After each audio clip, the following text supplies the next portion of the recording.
Dear students, मैं doctor Atul Yadav, associate professor of history, government PG college Ambala cantt. आज का हमारा विषय है origin and development of national movement. Bharat में राष्ट्रीय आंदोलन की शुरुआत और उसका विकास।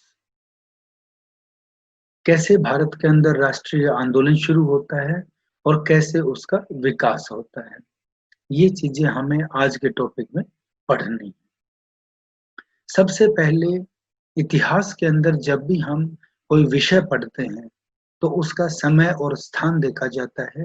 तो स्थान जब हम पढ़ रहे हैं वो है भारत, और समय है भारत में राष्ट्रीयता के विकास का और या राष्ट्रीय आंदोलन के विकास का।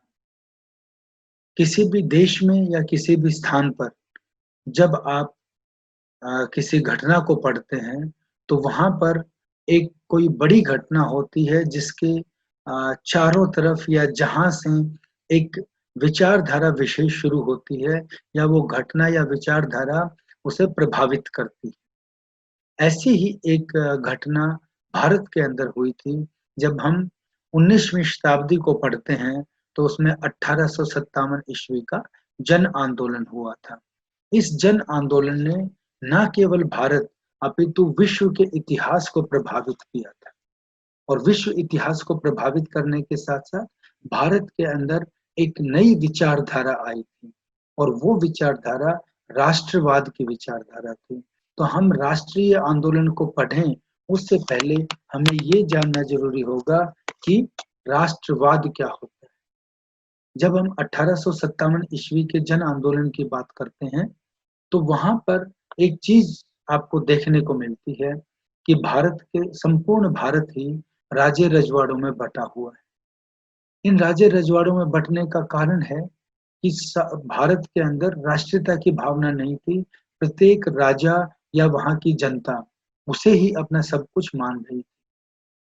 लेकिन जब 1857 ईस्वी का जन आंदोलन होता है तो इस आंदोलन से एक विचारधारा सामने आती है कि जो भी हमारे क्रांतिकारी थे 1857 ईस्वी के जन आंदोलन में, जो भी राजा या जो भी शासक या जो भी लोग लड़े वो अंग्रेजों की नीतियों के विरुद्ध लड़े, और उनका एक ही लक्ष्य था कि अंग्रेजों की नीतियों का विरोध करना और अंग्रेज को भारत से बाहर निकालना।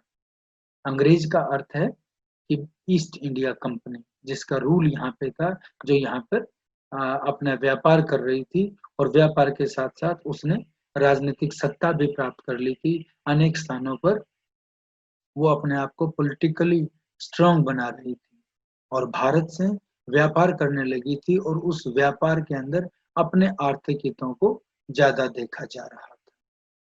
ये व्यवस्था हम इस आंदोलन को जब पढ़ेंगे, राष्ट्रीय आंदोलन को, तो उससे पहले ये जो पृष्ठभूमि है ये हमारे दिमाग में होनी चाहिए या इस बारे में हमें पता होना चाहिए। तो राष्ट्रीयवाद क्या हुआ? राष्ट्रवाद बोला जाता है जब हम एक ही विचारधारा के व्यक्ति, जिनका इतिहास एक हो, जिनका समाज एक हो, जिनकी विचारधारा एक हो, जिनकी सभ्यता एक हो, जिसकी संस्कृति एक हो, और वो सारे मिलके एक राष्ट्र के बारे में सोचें। और इस चीज का, राष्ट्रवाद का या एक राष्ट्र का उदाहरण भारत के अलावा दूसरा कोई मुल्क बड़ा आसानी से नहीं समझा जा सकता है।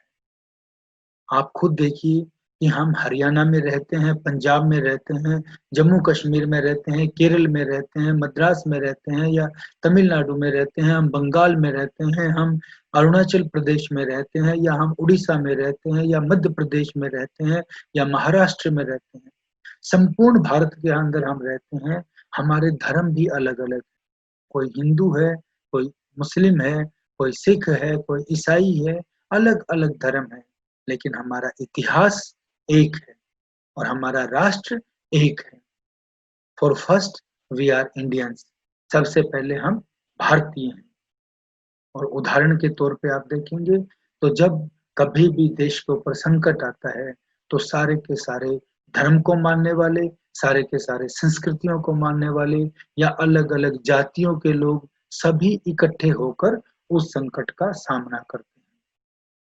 तो भारत एक राष्ट्र है और इस राष्ट्र की जब हम बात करते हैं तो वो राष्ट्रवाद हो जाता है। तो यही चीज 1857 ईस्वी के आंदोलन के बाद हुई थी कि राष्ट्रवादी विचारधारा आगे बढ़ी थी।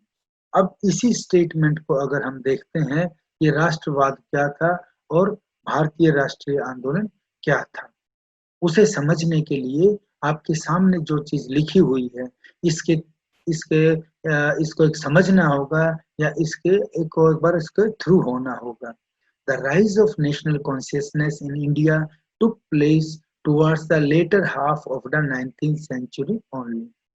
जैसा मैंने आपको विद्यार्थियों बताया है कि 19वीं शताब्दी का जो लेटर हाफ था, अर्थात जो बाद का काल था, उसके अंदर भारत में राष्ट्रीय कॉन्शियसनेस या राष्ट्रीय जागृति आती है।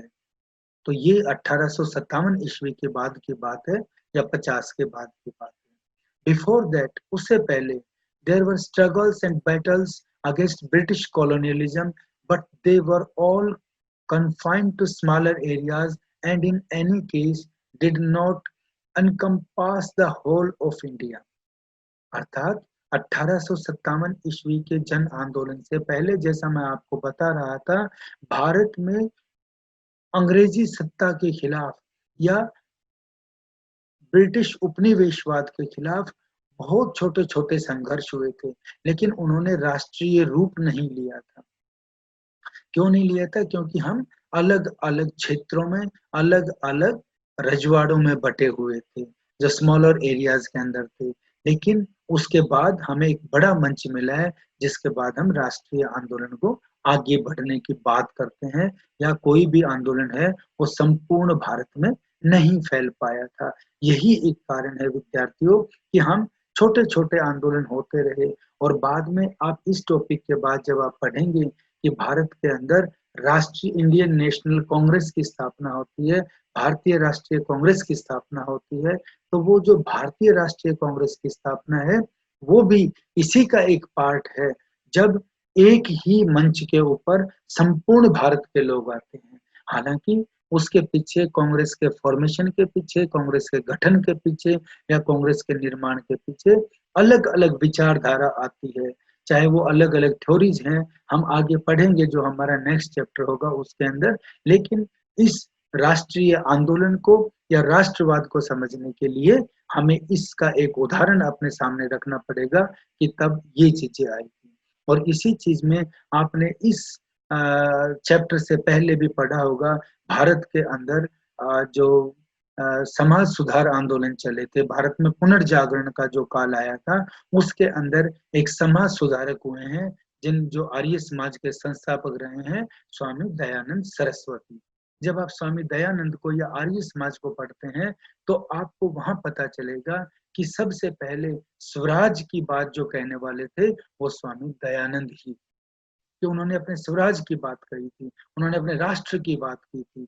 तो वो एक भावना है जो घर कर गई थी और जो आगे बढ़ रही थी।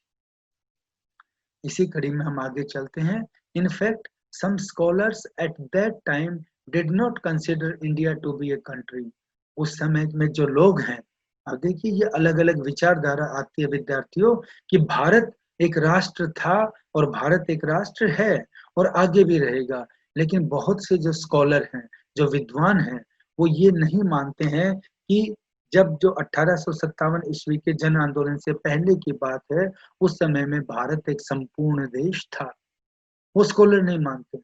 लेकिन भारत एक संपूर्ण देश था, लेकिन वो अलग अलग रजवाड़ों में बटा रहा था। इसलिए वो अपनी विचारधारा या अपनी थ्योरी देते हैं कि ऐसा नहीं था।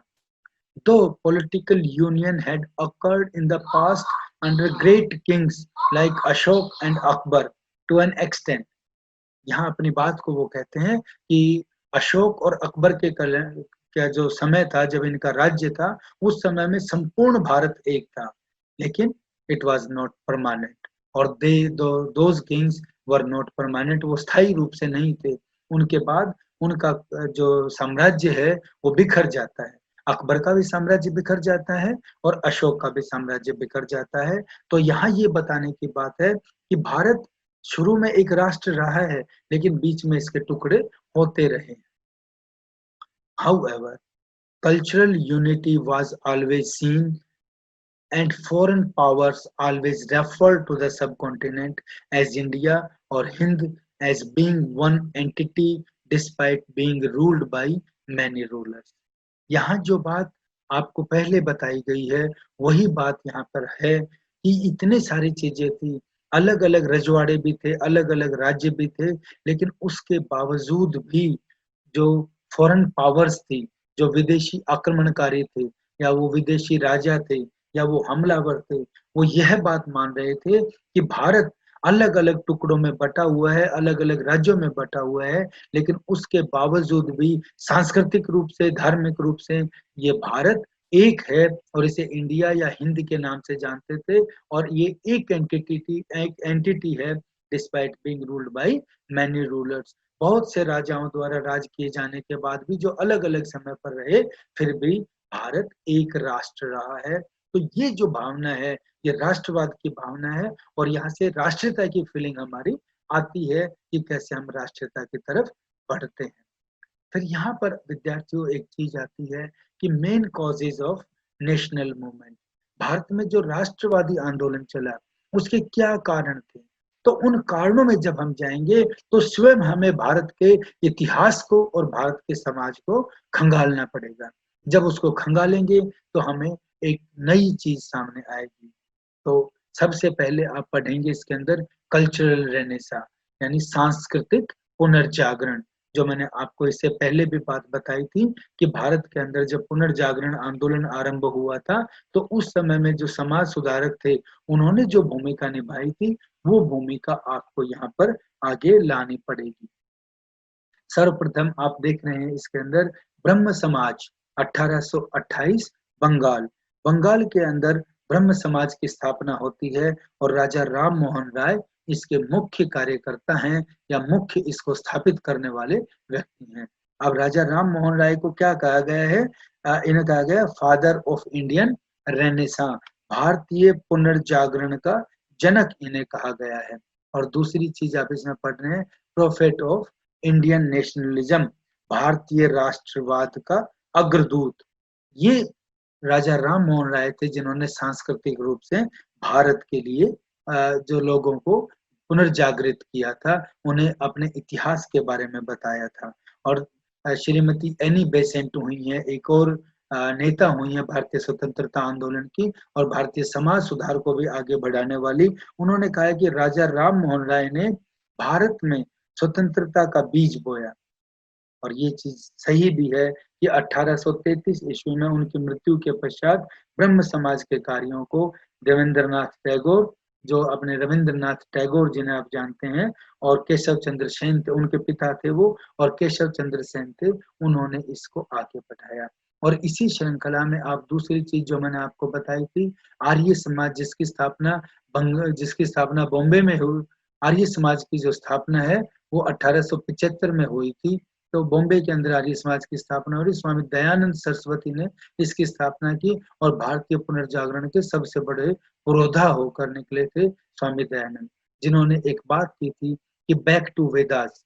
उन्होंने भारत के लोगों को भारत के थ्रू ही जागृत करने की बात कही, कि वो भारत को भारत से ही जागृत किया जाए। जैसे आपको आपके इतिहास के बारे में बताया जाता है, जब महिलाओं की बात आती है तो महिलाओं के ऊपर अत्याचार हो रहे थे, या भारतीय धर्म, भारतीय संस्कृति और भारतीय समाज पर जो अत्याचार हो रहे थे, स्वामी दयानंद ने उसी बात को आगे बढ़ाया और राष्ट्रवाद की सबसे बड़ी बात कही। और जब समाज का कुरीतियां आगे बढ़ रही थी, तो स्वामी दयानंद ने ही एक नारा दिया था कि बैक टू वेदास, कि वेदों की ओर लौटो, और भारतीयों को पुनर्जागृत करते हुए कहा था कि आप वेदों को पढ़ें। ये भारत कितना खुशहाल भारत था, जिसे सोने की चिड़िया कहा जाता था, और उस वैदिक काल के अंदर जहाँ पुरुष और स्त्री और समाज में सभी को समान अधिकार था, उस भारत के निर्माण की बात कही थी, और लोग जागृत होकर आगे बढ़े थे।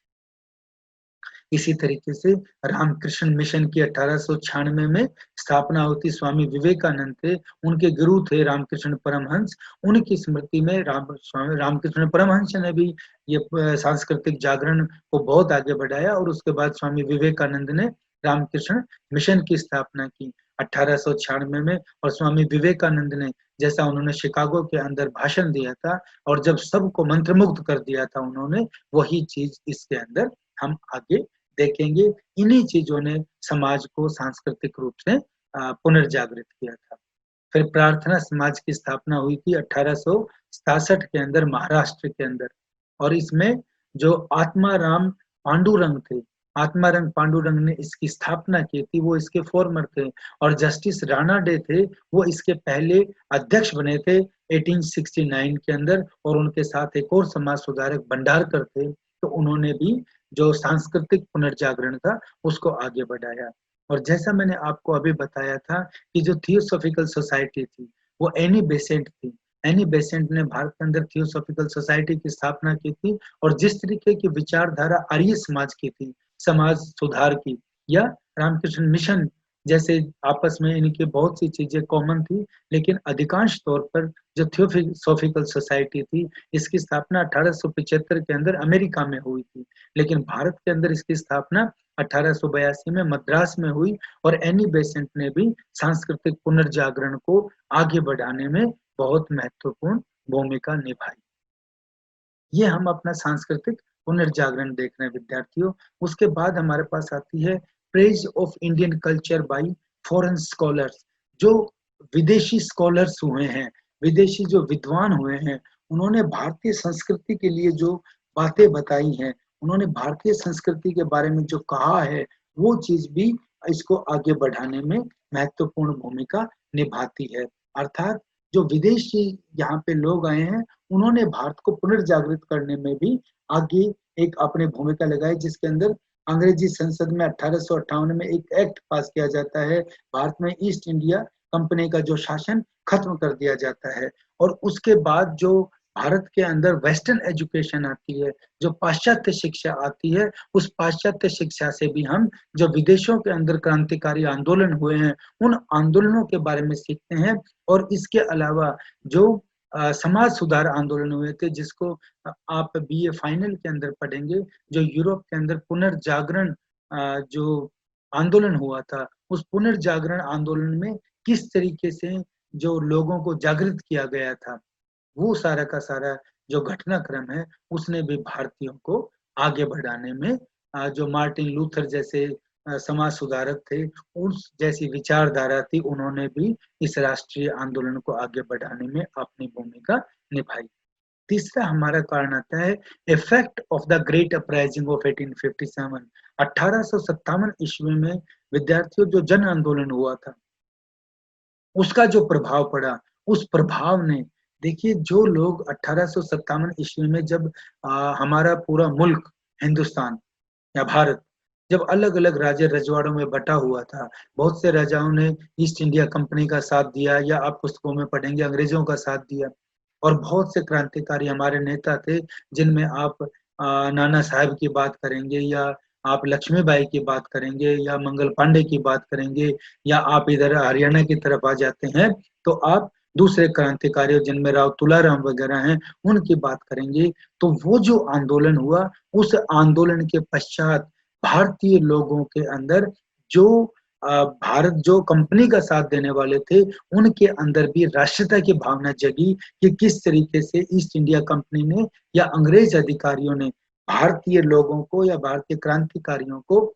कितने बहुत बुरी तरीके से कैसे उनके आंदोलन को सप्रेस किया, कैसे उस आंदोलन को दबाया, और कैसे-कैसे अत्याचार किए। उनसे सामने जब आए तो वो एक हो गए और वो अंग्रेजों के विरुद्ध खड़े होने लगे। तो इन घटनाओं ने भी भारतीय राष्ट्रीय आंदोलन को आगे बढ़ाने में अपनी भूमिका निभाई।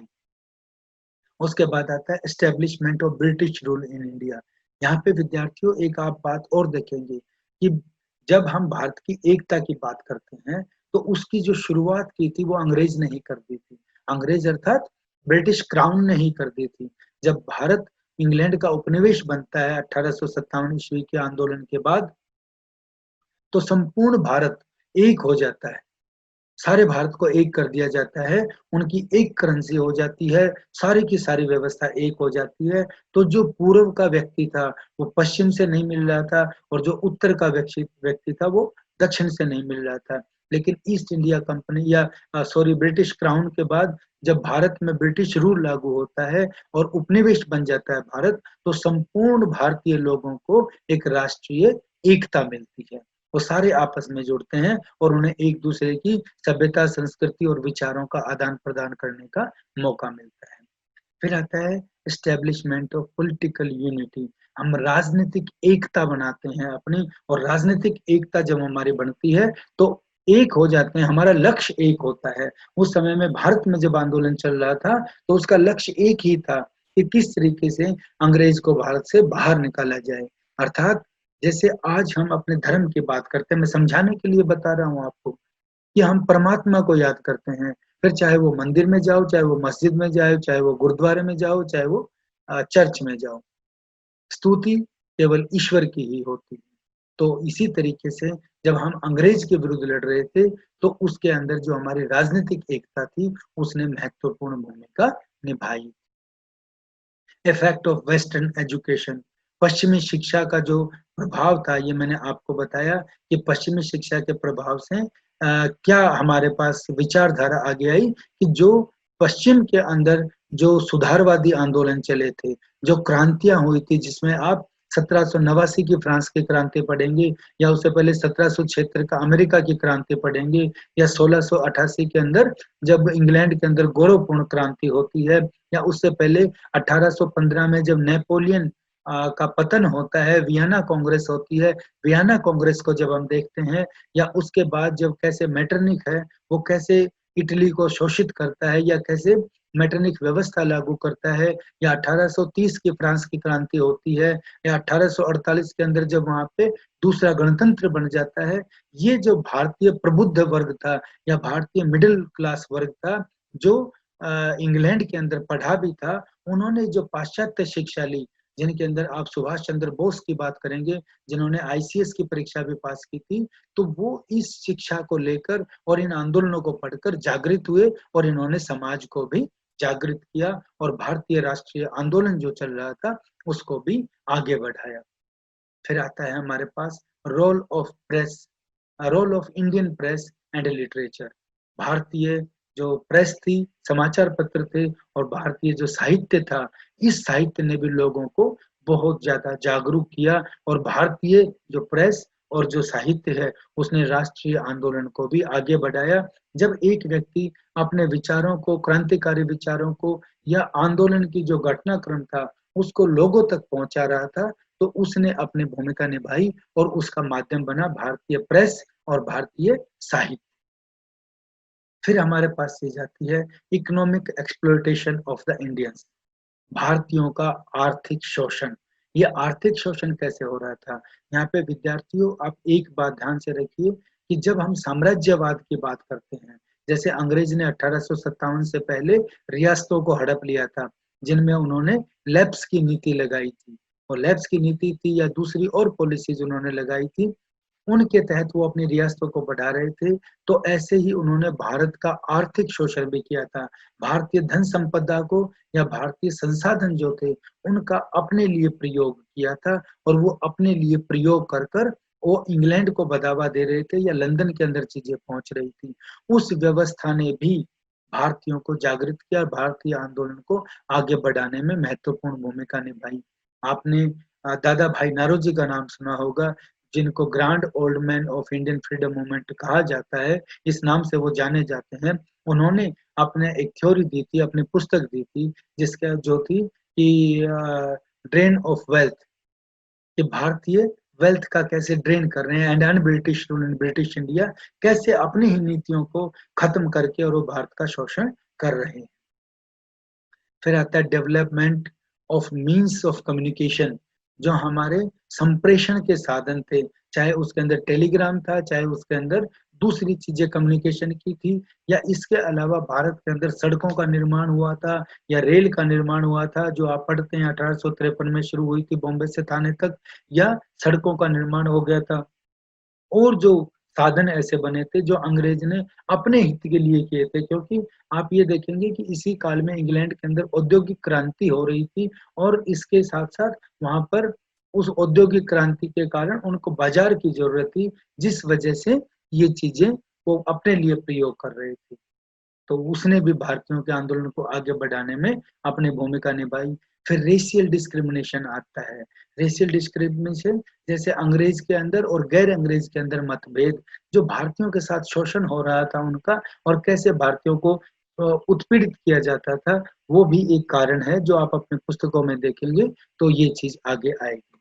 फिर आएगा आपके पास फेवरिज्म इन सर्विसेज, नौकरियों के अंदर भेदभाव था। अंग्रेजों के लिए सारी चीजें अवेलेबल होती थी लेकिन भारतीयों को पद नहीं दिए जाते थे। सेना में भी उनको सुबेदार से बड़ा पद नहीं दिया जाता था।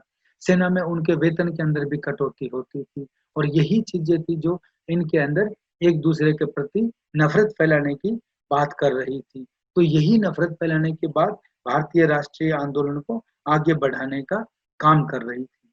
फिर आता है आपके पास इन्हीं चीजों में भारत के जो उच्च सरकारी पद थे, इंडियन सिविल सर्विसेज थी, तो उनको भी जो उम्र के अंदर भी छोटी कर दी गई थी, 21 से 19 साल कर दिया गया था। वो जो भेदभाव हो रहा था तो उससे विद्यार्थियों जो हमारा पढ़ा लिखा वर्ग था, जो आप जैसा यूथ का वर्ग था, वो इनके खिलाफ हो गया। फिर हमारे पास आता है एनकरेजमेंट फ्रॉम फॉरेन मूवमेंट्स, जो विदेशी आंदोलन थे, जिनका मैंने आपको पहले भी जिक्र किया है, चाहे वो इसके अंदर इटली का एकीकरण है, जर्मनी का एकीकरण है, या 1776 की अमेरिका की क्रांति है, 1789 की फ्रांस की क्रांति है, या उसके बाद 1815 की वियना कांग्रेस है, या 1830 का फ्रांस का क्रांति है, 1848 की फ्रांस की क्रांति है। इन सभी घटनाओं ने भारतीय राष्ट्रीय आंदोलन को आगे बढ़ाने में अपनी महत्वपूर्ण भूमिका निभाई। फिर आता है development of national organisation. Bharat के अंदर जो राष्ट्रीय संगठन थे, उनका जो विकास हुआ था, वो भी विद्यार्थियों इसमें अपनी भूमिका निभा रहा था। तो 1807 जो कांग्रेस का एक निर्माण हुआ था, जो आप आगे पढ़ेंगे, उस कांग्रेस के निर्माण से पहले क्या-क्या हुआ था, जैसे 1843 के अंदर ब्रिटिश इंडिया सोसाइटी बनी थी, 1851 के अंदर ब्रिटिश इंडिया एसोसिएशन बनी, 1875 में इंडियन लीग बनी, 1876 में इंडियन एसोसिएशन बनी और 1883 के अंदर नेशनल कॉन्फ्रेंस बनी और फिर 1885 में इंडियन नेशनल कांग्रेस की बात आ जाती है। तो ये जो संगठन बने थे, इन संगठनों ने भी इसमें महत्वपूर्ण भूमिका निभाई। उसके बाद आता है आपके पास repressive policy of lord Lytton. जो लॉर्ड लिटन हुए थे भारत के वायसराय या गवर्नर जनरल, उनकी जो दमनकारी नीतियां थी, उन्होंने भी भारतीय राष्ट्रीय आंदोलन को बढ़ाने में बहुत बड़ा योगदान दिया। सबसे पहले आता है इंपीरियल दरबार एट दिल्ली। दिल्ली में एक शाही दरबार लगाया गया और उस शाही दरबार में 1877 में सारे दक्षिण भारत में अकाल पड़ा हुआ था और लॉर्ड लिटन ने जो देश का बहुत ज्यादा धन था वो दिल्ली के शाही दरबार में खर्च कर दिया और इस दरबार में विक्टोरिया को भारत की महारानी घोषित कर दिया और भारतीय जनता जो अकाल में भूखमरी से पीड़ित हो रही थी, उनका शोषण हुआ वहां पे। तो ऐसे ही जैसे जब फ्रांस के अंदर हुआ था, उसी घटना को यहाँ पे दोहरा गया कि जब रोम जल रहा था तो सम्राट नीरो बांसुरी बजा रहा था, आम आदमी पिस रहा था, लेकिन वहां पर जो लिटन थे, लॉर्ड लिटन, वो भारतीयों का शोषण कर रहे थे। दूसरा हमारा इन्होंने एक और कानून बनाया था, वर्नाकुलर प्रेस एक्ट जारी कर दिया था। इस वर्नाकुलर प्रेस एक्ट के अंदर जो समाचार पत्रों की राष्ट्रीयता पर जो बढ़ता प्रभाव था, उससे डरकर इन्होंने इनके ऊपर एक एक्ट लगा दिए और उन जैसे एक तो गैंगिंग एक्ट लगा दिया और उसके साथ-साथ इनके समाचार पत्रों के प्रकाशन पर, क्रांतिकारियों के और दूसरी चीजों पर के प्रकाशन पर इन्होंने रोक लगा दी।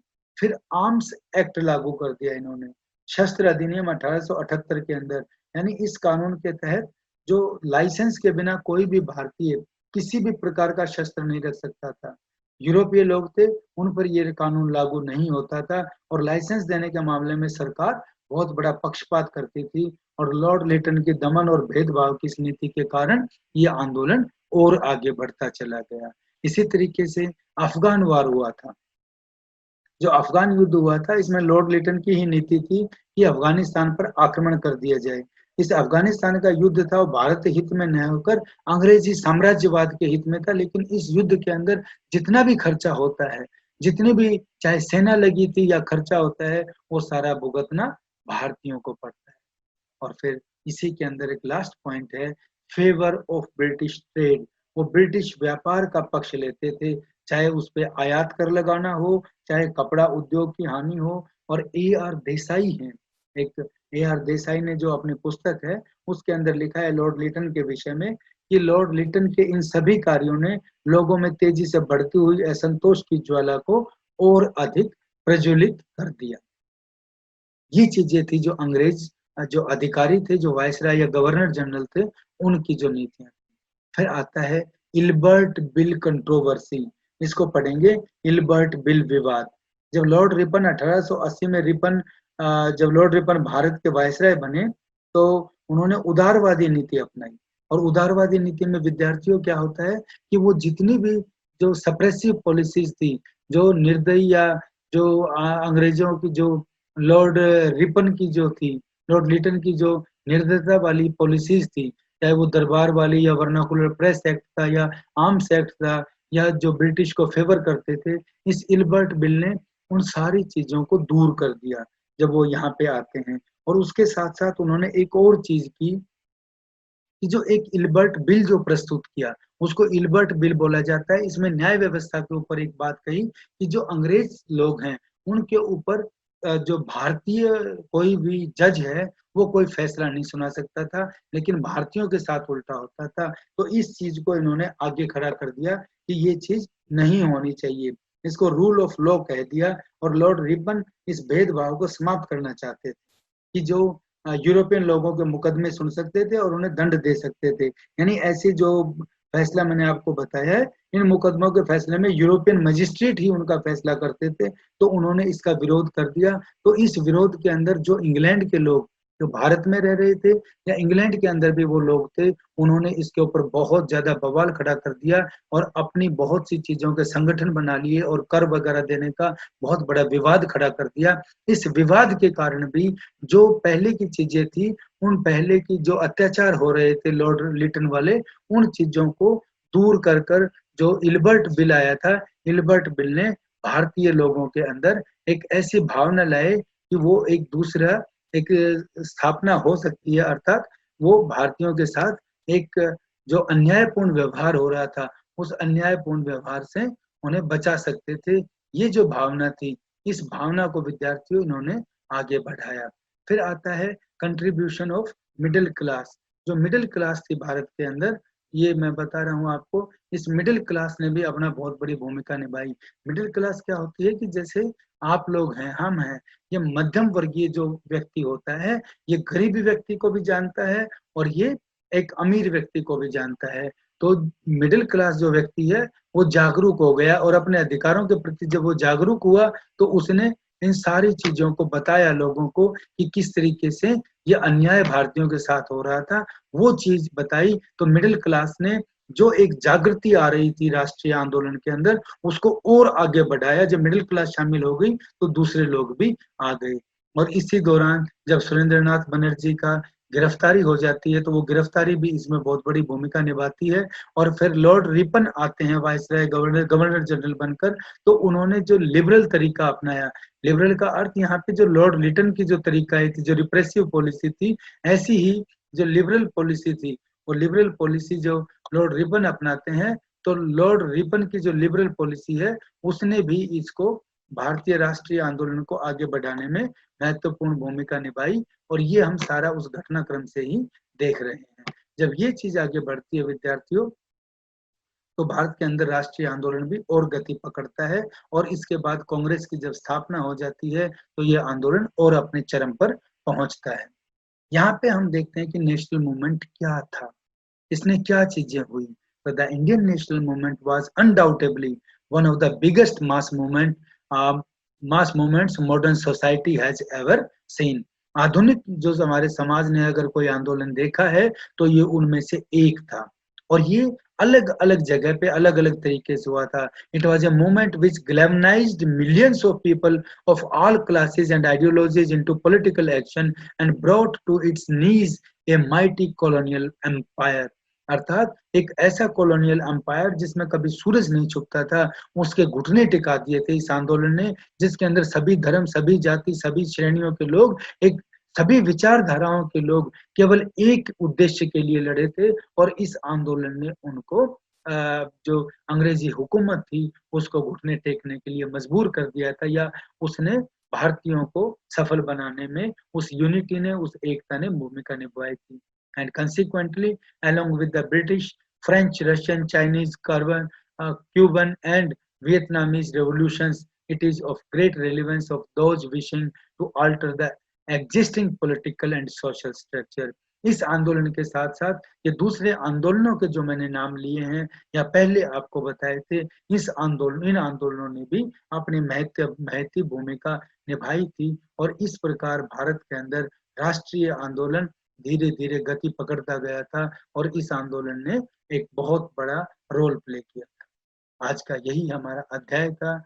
आपका बहुत-बहुत धन्यवाद, और जब भी आप राष्ट्रीय आंदोलन को पढ़ते हैं, तो उन विचारधाराओं के साथ जुड़ के पढ़िए, किस तरीके से विचारधारा हो रही थी, और राष्ट्र और वाद, यानी इसमें आप एक चीज़ विद्यार्थियों ध्यान रखना कि भारत के अंदर राष्ट्रवाद और राष्ट्रीय आंदोलन ये दोनों एक साथ चलते हैं, एक साथ इनका विकास होता है। जब आप इस तरीके से पढ़ेंगे, तो आप अपने टॉपिक को बहुत ज़्यादा आसानी से समझ सकेंगे। आपका बहुत-बहुत धन्यवाद।